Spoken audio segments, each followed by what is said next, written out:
Исәнмесез. Дөнья студиясының кунагы, шушы студияның зур җитәкчесе һәм оештыручысы, Бөтен дөнья татар конгрессы башкарма комитетының рәисе, Татарстан Дәүләт Советы депутаты Ринат Зинур улы Закиров. Ринат әфәнде, сезне чакырырга бик кызыклы сәбәп килеп чыкты. Татарстаннан Башкортстанга баручылар күп, ләкин конгресс рәисенең баруы үзенә күрә вакыйга, чөнки анда бик каты көтеп торалар. Һәм битараф түгел, төрле яктан карап көтеп торалар, һәм сез дә күреп үзегезнең мыйка нәрсәдә чорнап кайтасыз. Бу юлы нәрсә күреп кайттыгыз, нинди вакыйгалар булды һәм тәэсирләрегез ничек? Ремзи әфәнде, сезнең белән килешергә тиешмен, чөнки шуннан да Башкортстанга һәр баруның аның сәбәпләре бар, һәр баруның ниндидер нәтиҗәләре бар. Күңелдә калган әйбәт яклары бар, килеп җитмәгән яклары бар. Менә шуларның барсында уйлап утырганнан соң мин болай дип әйтер идем. Башкортстанда, Башкортстан җирендә яшәп ятучы милләттәшләребезнең рухы исән сау, таза, Аллага шөкер. Бетмәгәннәрме татарларында? Юк, бетү турында сүздә булырга мөмкин түгел. Алар рухлары белән дә, татар булулар белән дә, татарлыкны саклау белән дә үзләренә күрә бер мөхитта яшәп яталар, үзләренә күрә үзләренең мөмкинлекләреннән чыгып, шактый саллы гына яклары белән аерылып торалар. Мин әйтер идем, ул Башкортстанда узган татар кызы 2015 бәйгесе. Ул бик күп төбәкләргә, бик күп җирләргә үрнәк булып торырлык. Бәлки әле Татарстанга дадыр. Чөнки шушы 700 кыз баланың катнашы белән башланган 12 кызга калган бәйге, ул зур мәхәббәт театр бинасында, Алмат ширгәдә урын булмаган бинада, бөтен интеллигенция шушында җыелган иде. Шак катырлык биеклектә, бөтенебезне дә шак катырлык зәвык белән оештырылган чара булып күңелдә калды. Иң мөһиме бу чарада татар теле, татар мөхите, татар музыкасы яңгырап торды. Ул һәрбер хәрәкәт, һәрбер сәхнәгә чыгу, һәрбер әһәңле сүз, һәрбер борылыш ул татарныкы.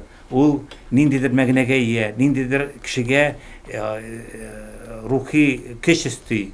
Менә шушыларны күреп утыру шул хәтле рәхәтлек бирде.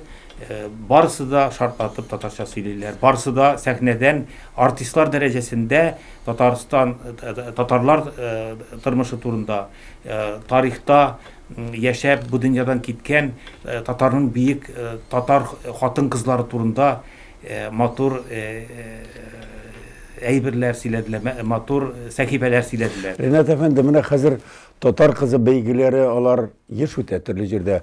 Бик глобаль рәвештә без беләбез инде Чиләбедә үтә. Анда зур шулдый бөтен Россия күләмендә үткәргән кебек үткәрәләр.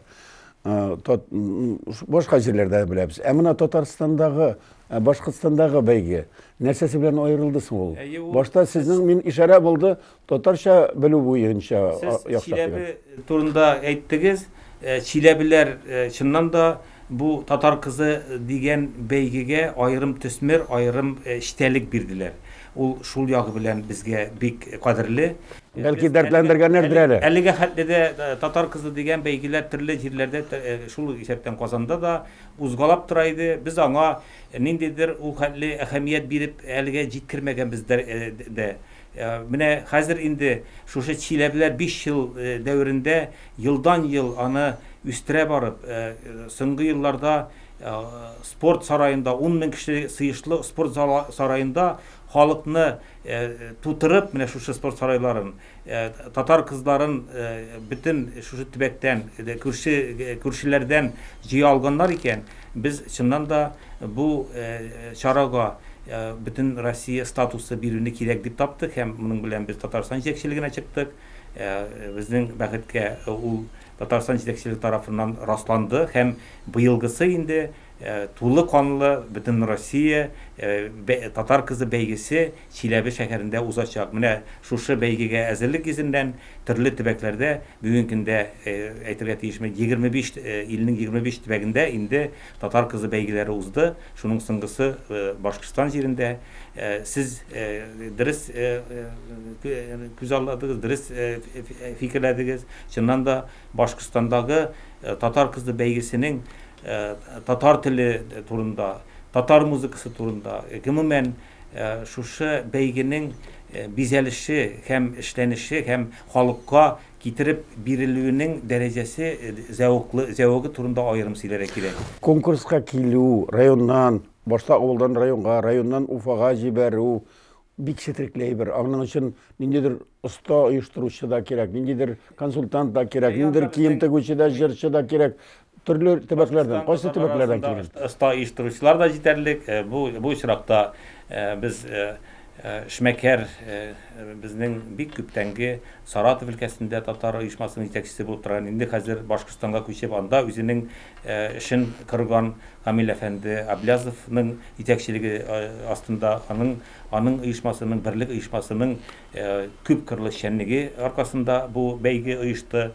Инде шушы бәйгене төп оештыручысы Зәлия ханым, ул инде безгә татар дөньясында, татар хәрәкәтендә күп еллардан бирле баштан яшьләр хәрәкәтен җитәкләгән булса, инде хәзер менә яңадан кайткан димәк, Зәлия кайткан. Яңадан кайткан. Азатлык җитәкләгән иде бит ул. Азатлык җитәкләгән кыз иде ул вакытта. Хәзер менә инде бәбиләрне үстереп бетергәннән соң яңадан әйләнеп кайтып, милләтебезгә хезмәт итәргә алынган шушы зур бәйгене оештыру комитетының рәисе ул.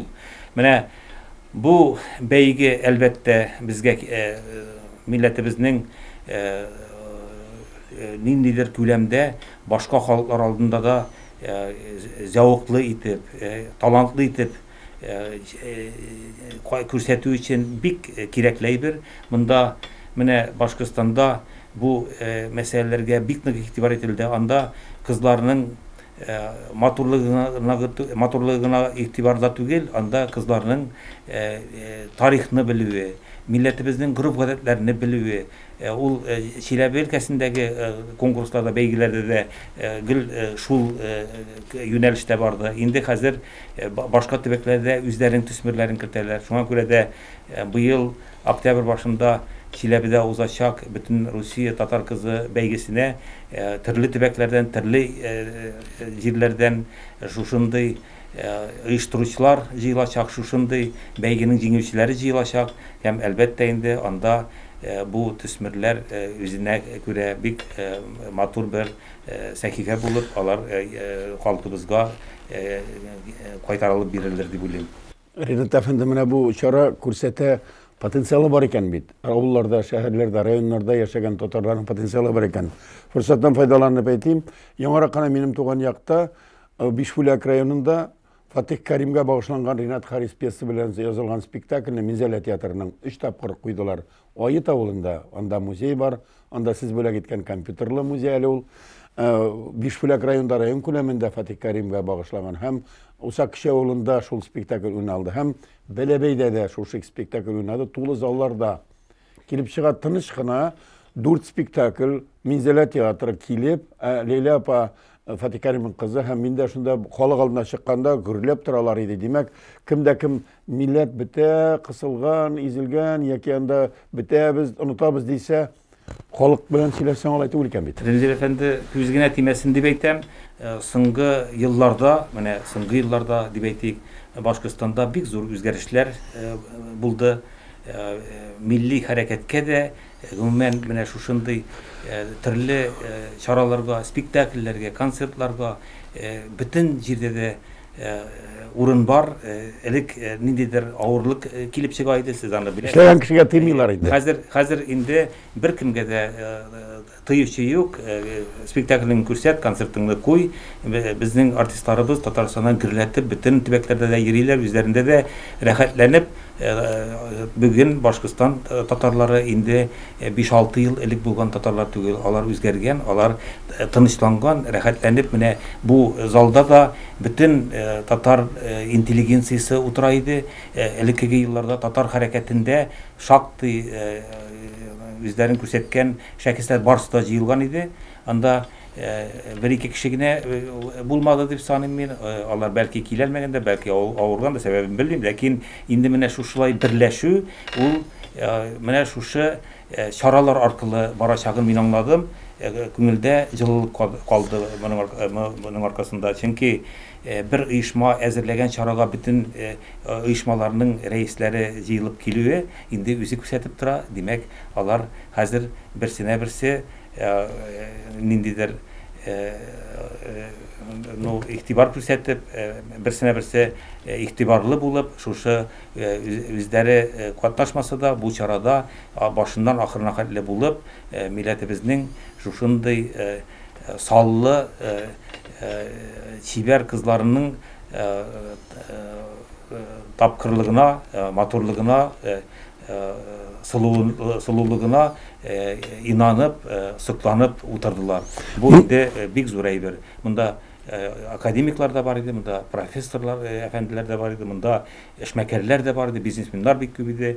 Шуңа күрә дә бу чараның оештыручылары бик күп милләттәшләребезне спонсорлай итеп тартканнар. Алар шушы чараны үткәрүдә катнашулары белән, әлбәттә, бу чараны гына бизәмәделәр, үзләре дә бердәмлек күрсәтеп, үзләре дә ахырдан чара беткәннән соң җыелышып чәй эчкәндә бик матур бер-берсенә сүзләр әйтештеләр, рәхмәтләр әйтештеләр. Бу безгә киләчәктә тагын да зуррак эшләр өчен нигез булып торачак. Менә бөтен дөнья татар конгрессы башкарма комитеты рәисе Ринат Зинурулы Закировның безгә биргән әңгәмәсеннән аңлашыла инде.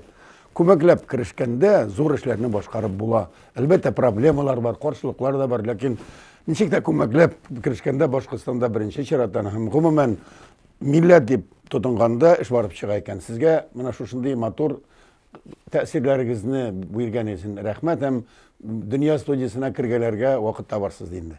Рәхмәт. Җай килгәндә чакырыгыз, мөмкин булганда һәр вакыт аралашып, халкыбызга кайнар яңалыкларны җиткереп торырбыз.